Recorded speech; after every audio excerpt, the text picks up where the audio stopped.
let's proceed. Yeah, I was mentioning that sometimes we try to dichotomize and see that serving God is where we are preaching the gospel, as opposed looking at our ministry as the place which is the marketplace, like the community development. And one would ask, is it a field for discipling and winning people for Christ? I really don't know what you think, but personally I say, and it's a resounding yes. So let me refer to a scripture, that is James 1:27. Religion that God our Father accepts as pure and fruitless is this: to look after orphans and widows in their distress and to keep oneself from being polluted by the world. This is a scripture that some of us may be familiar with, but James condemns those who claim to be religious but do not concern themselves with putting their beliefs into practice. Without action, good doctrine as well may become useless. Then pure religion shows itself in behavior. He gives an example of a behavior he has in mind: looking after the orphans and the widows. And when you look at community development, it's not necessarily limited to this category of people, but it has a wider look. But these are the ones that James classifies, the orphans and the widows. But briefly put, the word must produce in acts that prove a relationship to God and way of life that glorifies him, who is the Lord. Now, community development as a mission field, this is a space where the NGOs or community-based organizations have occupied, and it's an opportunity for ministry as Christians. We serve everyone. We want to be in the world that we think Jesus Christ would be if he were in the middle of these problems and needs. And this is a quote from Bob Piers, who is the founder and president of World Vision International, for the organization that I work with. And he says, we serve everyone. We want to be in the world that we think Jesus Christ would be if he were in the middle of these problems. He says that so many suffer so much while a few sacrifice so little. And that brings some imbalance where you have so many people that who are in need of our response as Christians, but yet the people who respond to it. And that is also very close where it says that actually many are called, but few are chosen. The same thing, that we have so many people suffering in the world, in the places where we are in our families, but yet we do not respond. Sometimes when we think about problems, we imagine those far-flung countries. We hear of Pakistan, we hear about Haiti, and many other places. But some of these problems and challenges could be so near us. In the Gospel of Luke, 4:16 to 20, the scripture says, he went to Nazareth, this is Jesus Christ, where he had been brought up, and on the Sabbath day, he went in the synagogue, as he was his custom. He stood up to read, and the scroll of was read to him, and rolling it, he found a place where it is written that the Spirit of the Lord is on me, because he has anointed me to proclaim good news to the poor. And this is where now the mission field for community development can be able to be proclaimed much, much more. It says in verse 18, he has sent me to proclaim freedom for the prisoners and recovery of sight for the blind, and to set the oppressed free, to proclaim the year of the Lord's favor. Then he rolled up the scroll, gave it back to the attendant, and sat down. The eyes of everyone in the synagogue were fastened on him. He began by saying to them, today the scripture is fulfilled in the hearing. And therefore, the kind of practical ministry and the mission that we are being called is about those people who are in dire suffering. They are the poor, they are the blind, they are the prisoners, and many other categories that we can have. But the question I have for us this evening is that can one have a profession in community development or in social work and be serving God? And again, I had mentioned earlier, and I said, according to me, yes, it is. Because for me, having worked with NGOs for over 20 years, I found myself, and I have believed and come to appreciate that this is a place for ministry for me and a mission field. Because as I serve the most vulnerable in the communities, I get my joy and my fulfillment. A former president for World Vision, Stan Munham, said that love talked about is easily turned aside, but love demonstrated is irresistible. And community development is about demonstrating the love of God to those people who are vulnerable. I want to share with you a few photos here that may just probably prick our conscience about the situation when we talk about the need out there in the world. The first photo here you can see is that these are children of depression in Arizona. The second one here is a Somali boy receiving treatment for malnourished in a health facility. And some of these photos could be disturbing, but just allow me to share, just to paint to you a picture of some of the things that we respond. And this is globally. And not only, I'm not only talking about World Vision, but this is an opportunity to minister in community development work. The one you can see here is in Venezuela. There is also a street boy here in Bangladesh. And when we come close, I know there are some of delegates here could be out of Kenya, but when we come close to places like Kenya, of course, we have many other places of need. Talk about the Kibera of this world, talk about Madare and many other slum areas that we have. This is also a photo of a refugee where they come, and you can see these particular photos. You have very malnourished children and communities. But let me try to bring it home in Kenya during the 2007 post-election violence. And I do remember that time I was in mission, and we had to respond to some of the crises together with other agencies like the Red Cross. And these are more photos, very disturbing photos. And one particular photo I do remember is a particular grandmother in Kiambaa Church in Eldoret, where some people lost their lives and others were burned. But you can imagine such a mother. And this is where, even as we talk about community development, it is not an easy call. Then finally, people get into problems, they go into IDP camps, and some of them, you can see them here. But I just want to bring back a quote from the founder for World Vision. This is Bob Pius, who was also a missionary and a reverend. He made this very profound quotation, and he did say that, "Let my heart be broken by the things that break the heart of God." And this evening, even as I present to us and as I invite you to mission in community work and community development, the question I would ask, like the way Bob Pius asked, would your heart be broken by the things break the heart of God? Now, having seen this situation, there are many photos and there are many you have witnessed them yourself. What do you think Jesus would do? Would Jesus just sit aside and witness the suffering that the communities are going through or the families are going through? And probably the answer is a no. In Matthew 14:13-21, I'll just read maybe a few verses, then I'll jump to a bit of a few more slides. When Jesus heard what had happened, he withdrew by boat privately to a solitary place. And this is basically about the scripture of Jesus feeding the 5,000 men. And when the evening approached, the disciples came to him and said, "This is a remote place and it's already getting late. And away so that they can go to the villages and buy themselves some food." But Jesus, in this case, replied. He did not chase them away. He said, "They do not need to go away. You give them something to eat. We have here only 5 loaves of bread and 2 fish." They answered. And we may all remember about what he did, and they got enough for the day. So let me jump there so that I go straight into some other points I need to share with us this evening because of some of the minutes we may have lost already. How do we then become effective in community development?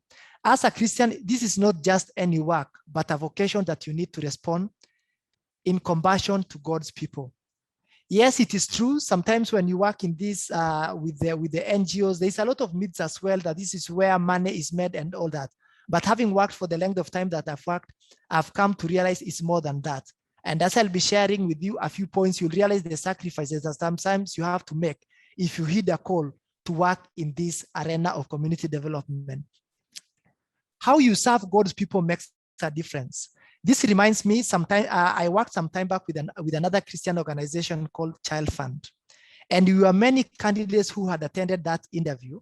And when we did the interview, I was selected as the preferred candidate. And when later one of the panelists approached me and told me, actually, the reason why you got this job is because of the way you demonstrated and expressed to the panelists about how you will serve the vulnerable children and communities, because you'll be expressing the love of Christ to them.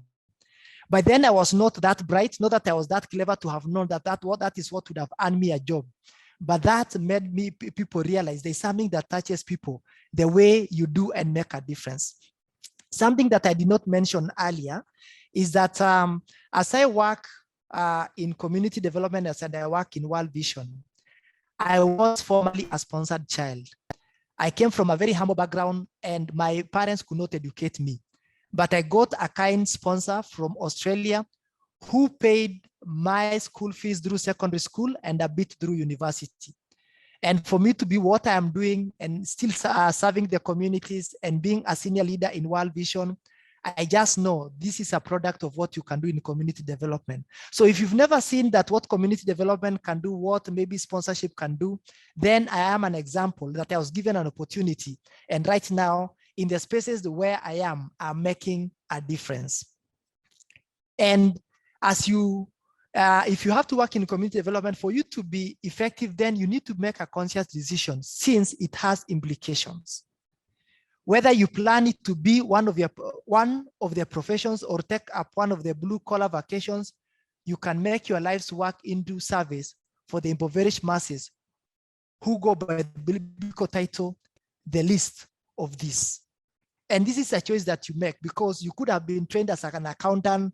Like for me, I trained as a teacher. I could have been probably lecturing or in a school, but you have to make a conscious decision that this is where you want to serve the Lord. And there are people who are called in different ways. There are those who are called, they are pastors, they minister in churches, and that is the space that the Lord has allowed them to serve. Now, there are many areas, and because I know tonight I'm also talking to university students, and you could be asking yourself where you are. Which are some of these courses that can make you work in this space and arena and to be a space for service? And I can tell you, and I see some of the colleagues that I have worked with. I see Fred Wambia, a friend of mine who is also on this seminar, and he can tell you that actually there's no particular field that you can say that I'm training in for me to work in community development, because we have doctors, we have lawyers, we have engineers, education, nutritionists, also in the microfinance, theology.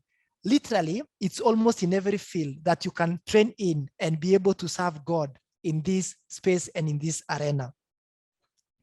But how then can you be able to join the service of the Lord through community development? You can as well choose to volunteer.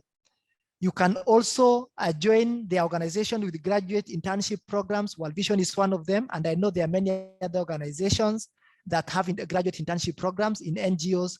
There's also United Nations Volunteer Program.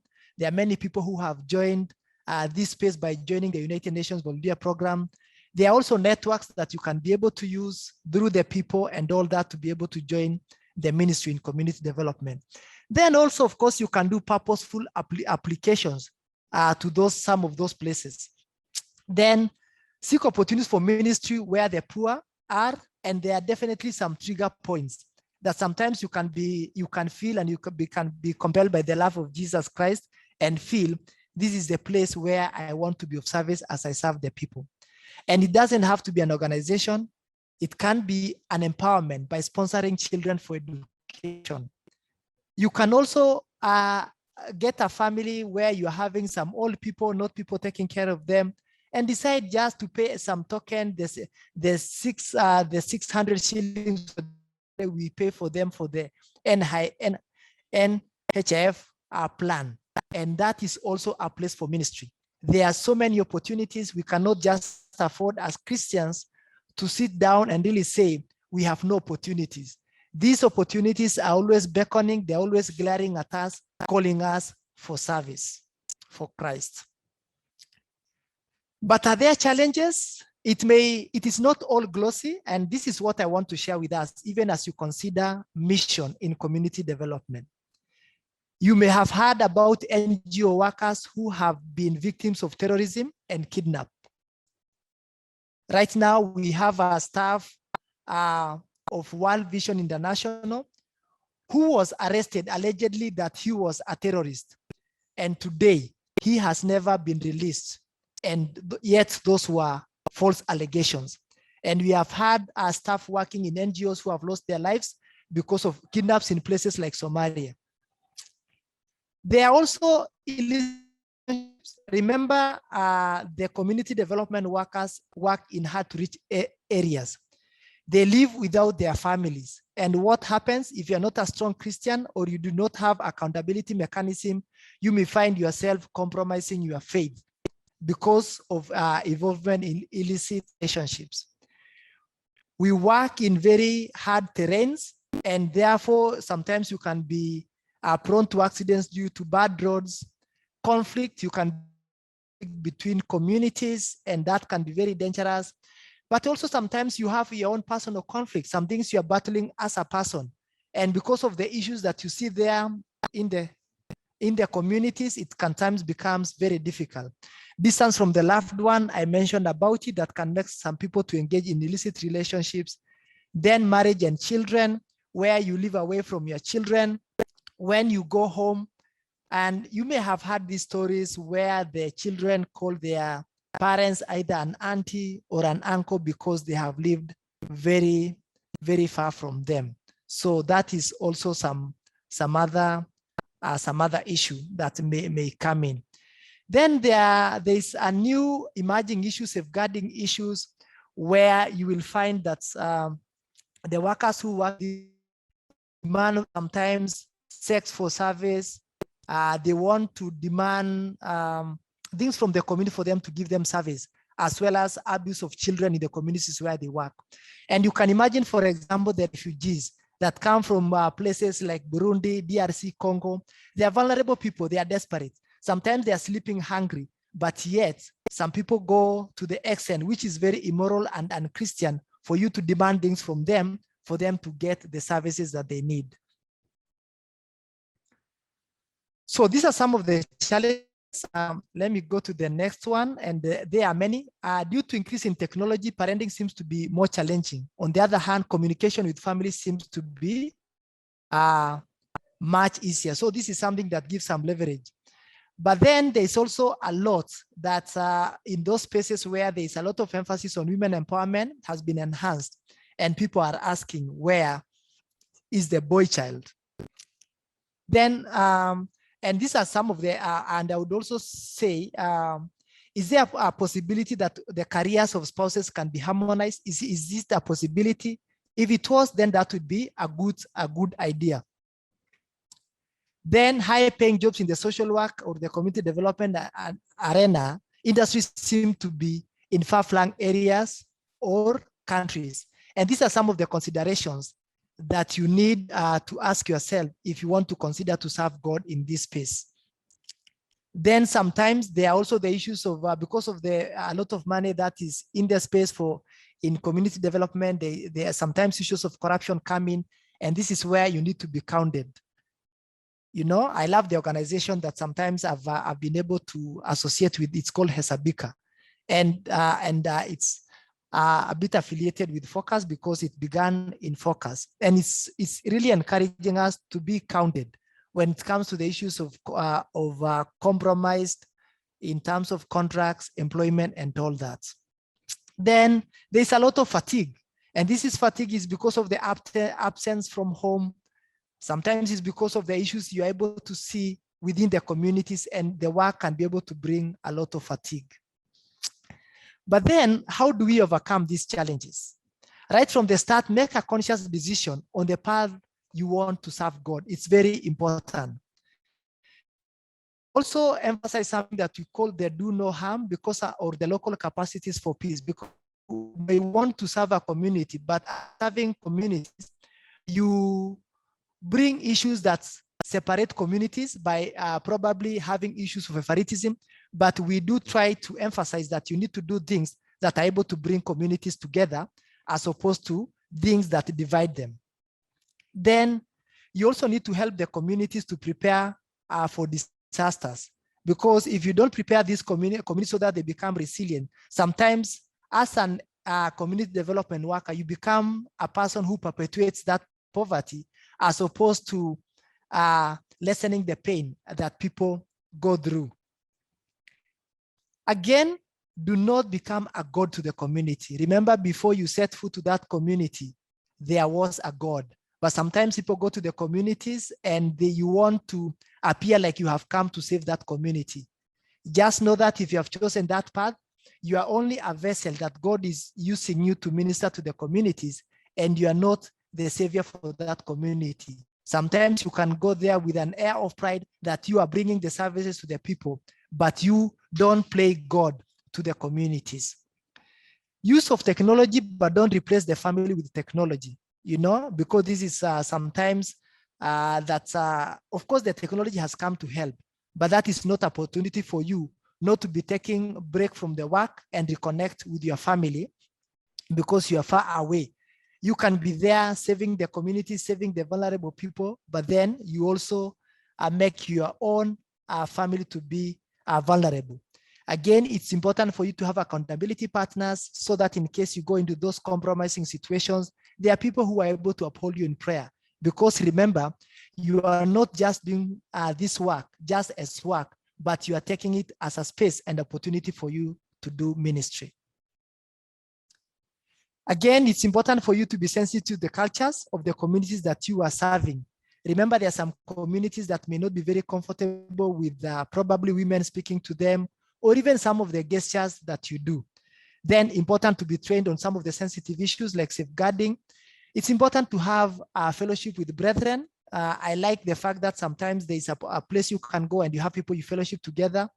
World Vision is such an organization. It's a Christian organization where every other time we have opportunities to fellowship and inspire one another as we serve God. A life of prayer for yourself, to uphold yourself, your family, but also you need to also to pray for the beneficiaries. And there's a word that these days we say people of concern. Maybe a better word to use than when you call people refugees, people who are disabled. I think some of those terminologies are not really good, but they are actually people of concern because our hearts should get moved and be moved with compassion. Then you also need to have some stress management plan, because this invitation that this evening we're inviting you, it is also has a potential to be very stressful. And my seminar this evening is a testimony of the same. How many times I've logged out because we go to where the vulnerable communities are. I'm not in Kampala, I'm in a place in Hoima. And these are the places the connectivity is not good.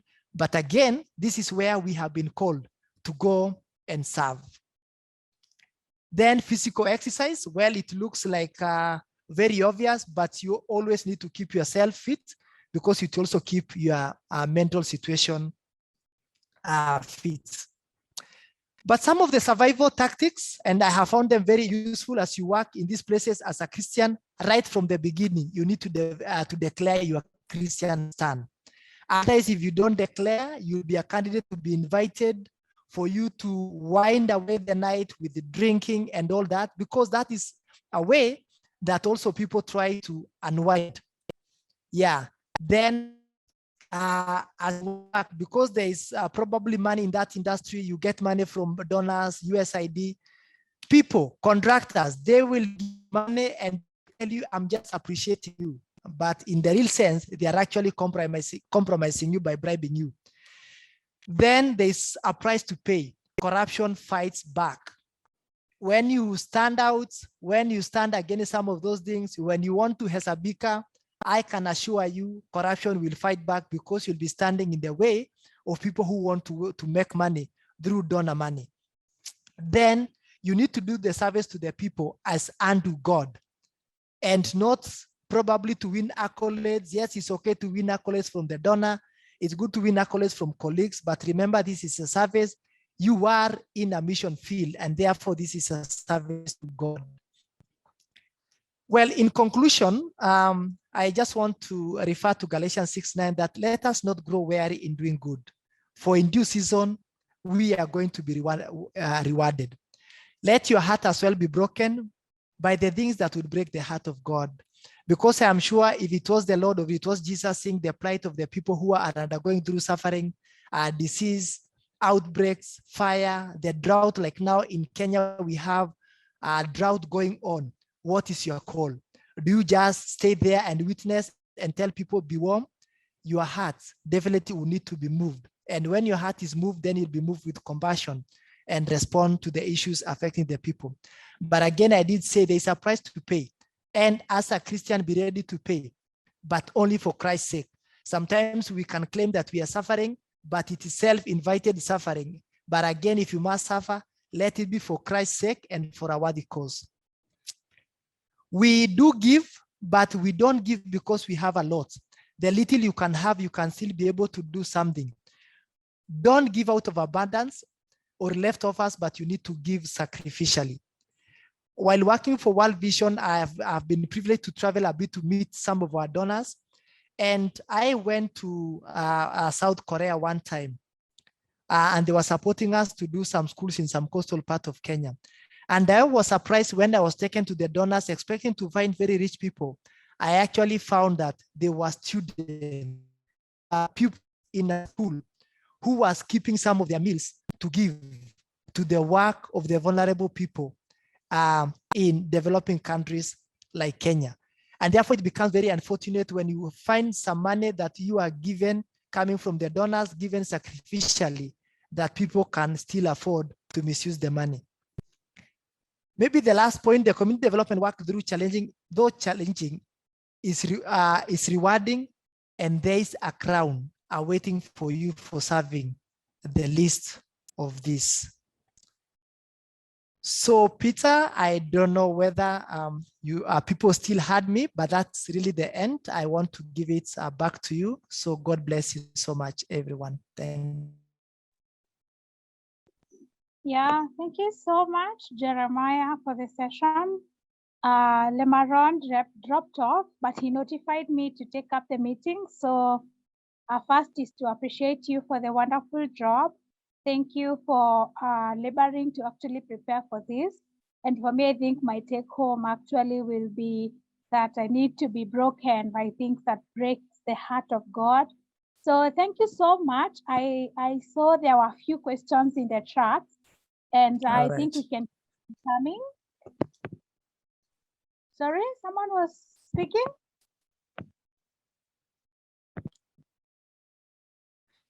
Okay, so I was saying there are a few questions that I spotted in the chat. So maybe you will respond to them. Yeah, I'm happy to respond to them. I was not looking at the chat, but I can scroll through the chat and see what questions are there. Stephen Amusala is saying that I like the idea of developing a stress management plan. How does that work? Thank you, Stephen. Yeah, so thank you. Basically, Stephen, I may not be able to prescribe and say this is the plan, but basically, as a worker working in the mission field, is to really to be able to understand what are some of your triggers that trigger you to stressful situations. And when you're able to know them, and remember one of the things I talked about, maybe you can have accountability partners, maybe you can have a team that you're able to work together in some of those far-flung places. Organizations, some of these organizations, they provide counselors who give psychosocial support. And they give the psychosocial support not only for the worker, but also for the families. So therefore, it's important for you to do a self-evaluation and know what are some of these triggers and things that make you to go into a stressful situation. Then you're able to develop a plan around that. But again, it's good when you're able to engage somebody professional to do that, beside having friends and accountability partners. Some of it, of course, is prayer, where I was saying that you can have the prayer partner so that you are able to stand together with each other. Let me see whether there is another question. If I don't get it, so please feel free to. Yes, there is one from Beth Kamau, who is asking from the is Yes. community development a process or is meeting the immediate needs? Good question from Ben. It is actually a process. The aspect of meeting the immediate needs is just a small facet of what you call a community development, because I did mention when I was trying to define community development that and the definition that I chose to took that this is a process where agencies or organizations engage the community in a process where they are able to bring transformational development through certain interventions. And therefore, some of those interventions, even when you do emergency response, like for example, people suffering from drought, that can appear to become like an event. But it does not stop there, because you need to engage that community so that should there be an occurrence of such a thing, how can they be able to respond and be able to bounce back in an easier way. So I would still be of the opinion that it is not an event, it's a process, because you keep engaging, you have to fundraise for the same, you have to identify the needs. Because sometimes in the community development area, you may want to imagine that you know the problems of the community and to try to prescribe solutions. But that is a limit, it may become a limited view of how you look at community development, because that is more of a relief kind of response, as opposed to where you're talking about development that brings sustainability to the communities. Yeah. Joy, I hope you heard me, because I'm hearing some echo somewhere, but I hope I was audible. Oh, sorry for that. I forgot to mute my mic. I'm really sorry for that, but I hope that Beth is answered, and maybe even all of those. There was also another person who was asking, now that you've mentioned World Vision, how can they get engaged? How can they join World Vision? Okay, that's a good question. There are many ways of joining World Vision, and one is through the graduate internship program that every year World Vision advertises, and it's usually around June, July. They do advertise, and they are very specific. They look for fresh Christian graduates, and it's in any field, whether you are an engineer, because we have water engineers, whether you are a teacher, depending on the strategic areas for World Vision. So you apply through a competitive process, and that is one way you can be able to join. But of course, and I did mention about my friend Fred Wambi, and sorry Fred for keeping mentioning this, because I saw you and I was excited to see you.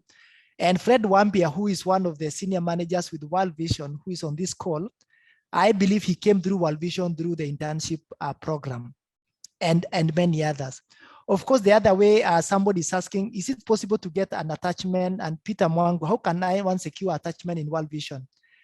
World Vision is one of the organizations who are very transparent. You simply apply one, but where you apply is, again, like what I said earlier, you need to be ready to work in those far-flung areas. You know, so you can apply. World Vision works through what we call the area development programs, and you can apply for internship through the area development programs. And that is one way. Through the experience, you can be able to join the organization. But that is for World Vision, but many other organizations, they have similar programs that you can be able to apply. But that is one way I know World Vision has brought people in. And some of the people who came through internship in World Vision, they are actually very senior people in World Vision and many other NGOs, because it provides a 1-year internship experience where you are taught different things, and you wouldn't believe, including grooming, engaging the community, donor relationship, fundraising, and many other facets. And it's been a phenomenal journey for those people who have joined the internship program.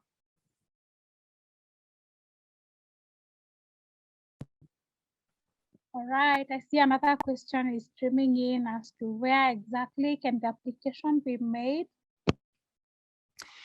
For the internship program, they will specify but usually they ask people to drop them through the regional offices. And World Vision Kenya, though I left there 2 years ago, I do still remember. They have regional offices. They have the headquarters is in Karen, Nairobi, near the deputy president's residence, official residence. There is one right now in Isiolo. There is another one, I think, in Eldoret and Kisumu. Yeah, those are some of the places where you can. But if you are a university student and you're looking for attachment, then you don't have to go to those regional offices. World Vision works in Kenya, works in more than 35 counties. In every county, you are likely to find World Vision because it is the NGO with the most coverage in Kenya. Yeah, thanks, Joy. All right. I think one more question that has been asked close to 3 times. How have you been able to actually hold your family together despite the fact that you're traveling from one country to another? How have you been able to hold your family together? Thank you, Joy. Yeah, that's a good question, and a very relevant question. But let me say that one thing is that my family has been very supportive, and especially my wife, Dr. Esther Nyaga, through prayer. Because I can tell you right away, it is not easy when you have to work here. And sometimes I would go home, and every time I would do a field visit, my wife would know, because she would tell me that I was looking stressed, but because I think there's a way I would connect with the challenges that the communities were going through. But of course, over time, I came to learn how to cope with that sometimes, yes, there's the plight of what the community is going through, and sometimes the way you are able to separate that. The other thing is that you have to be very deliberate to be with your family through regular visits where possible.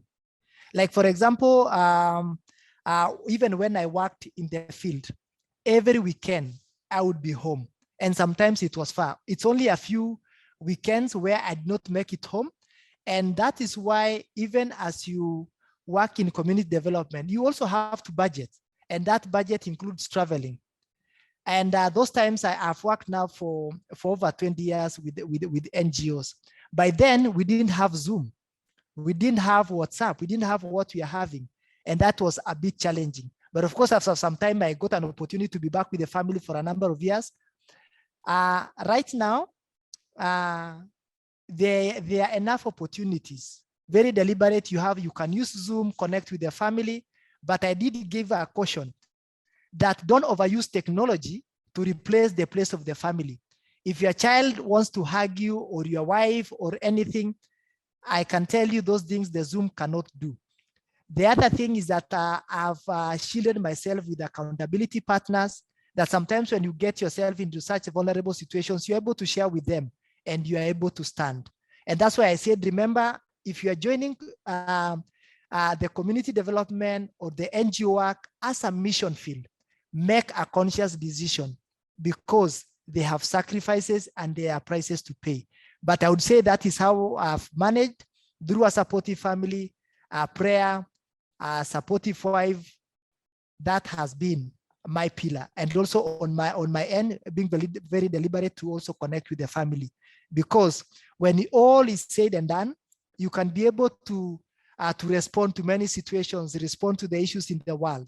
But if your family is not functional, if you lose your family, then I don't think it was worth anything to be able to serve God, but yet lose your family. That's what I would want to say. Wow, thank you. That's quite profound to actually. But I don't know. My wife had said that she may join the call. So if she joined, probably it may be a good thing from her perspective. Maybe that may be a value addition. So I had not checked whether she joined in, but that may be helpful as well, so that it's not my perspective only. All right. Thank you so much. Maybe you can help us check on the attendance to tell us whether she is in. We would appreciate hearing from her. Anyway, I see many Esthers. I see Esther Nanjala, not Nanjala, definitely. Maybe she's the Esther without any addition. Oh, I'm told she's Oh, she's in. Yeah, Yeah. she's in. I can see she has typed. Yes. All right. Please say hi to us, and maybe you can add to what Jeremiah has said and confirm whether it's actually the truth. What he's just said. Sorry, what he's just said to us.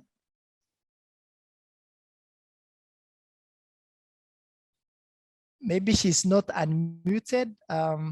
Maybe I'm only the one whose microphone is unmuted.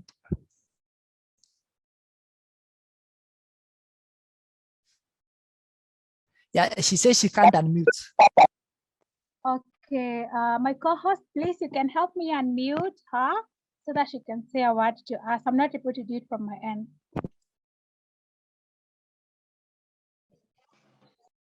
Okay, let me unmute her. She's Esther who? Just Esther. Okay, let me unmute her.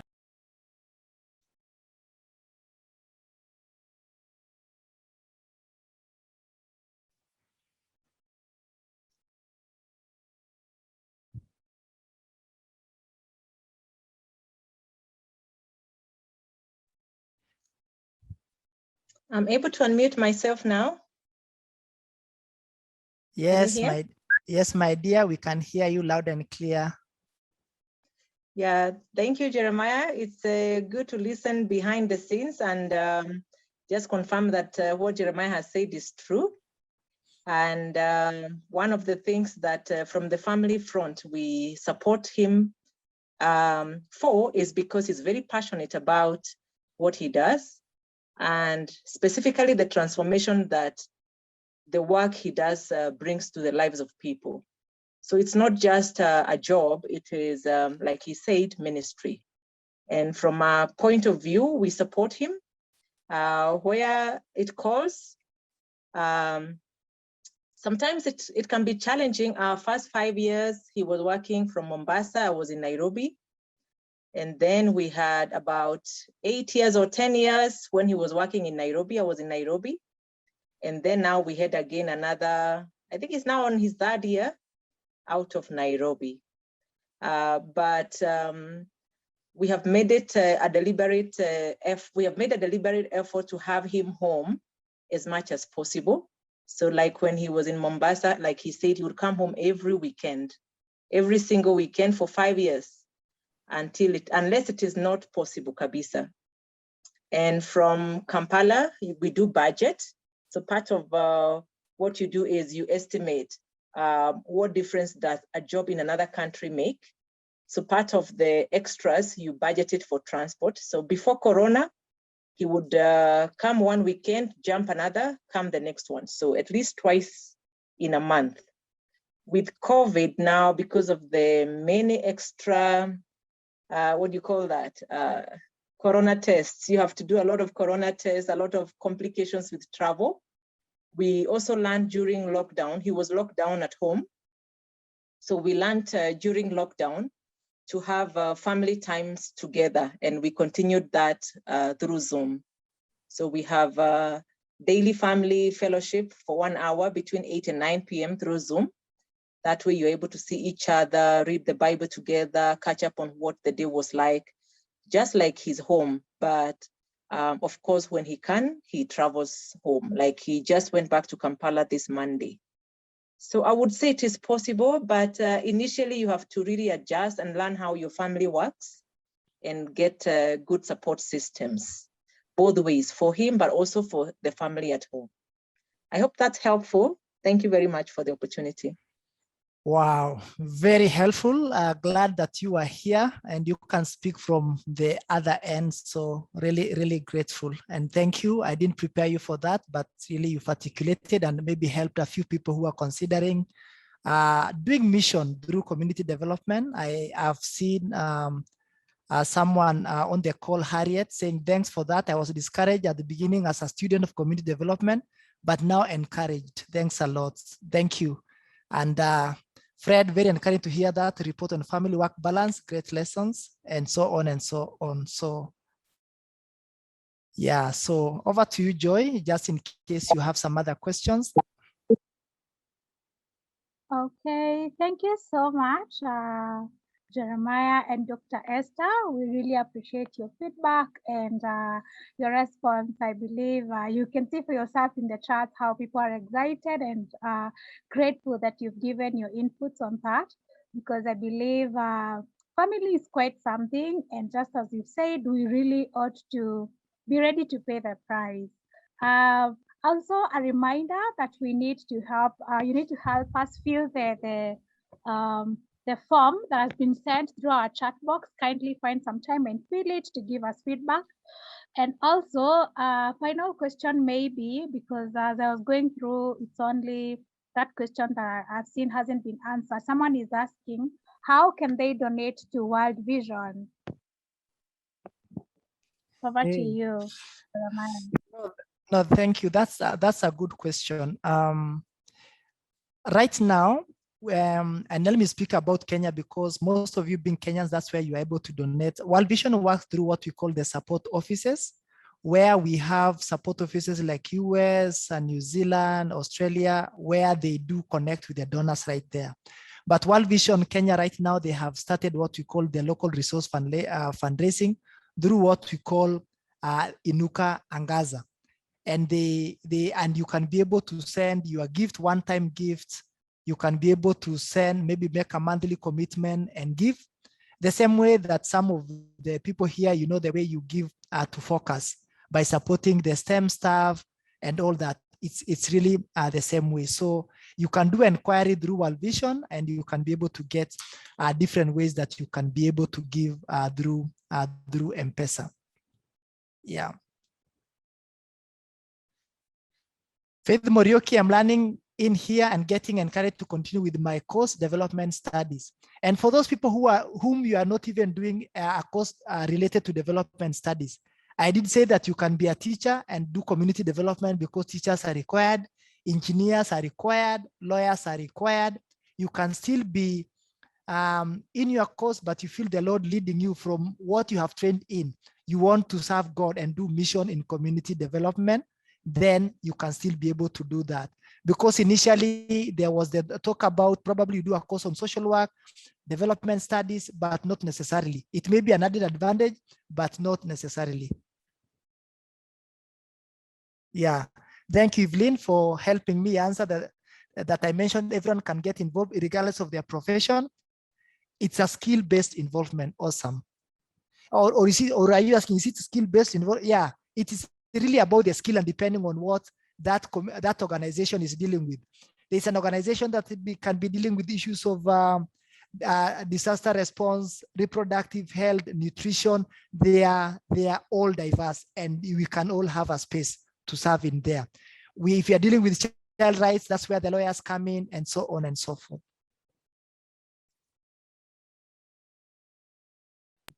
Oh, thank you, Jeremiah. I think I've seen whether it was a statement or a question, but I think it's in line with what you've just responded.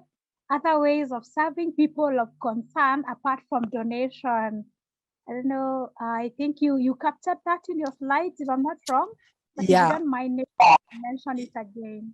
Yeah, thank you, Joy. Yeah, there are really different ways that you can be able to give. And I did mention and say that sometimes when you think about responding to the plight of the vulnerable communities is by giving money. And it may not be. Sometimes it's about giving your time. I do remember I have two wonderful sister-in-laws who went to volunteer in Nyumbani. There's a children's home in Karen called Nyumbani.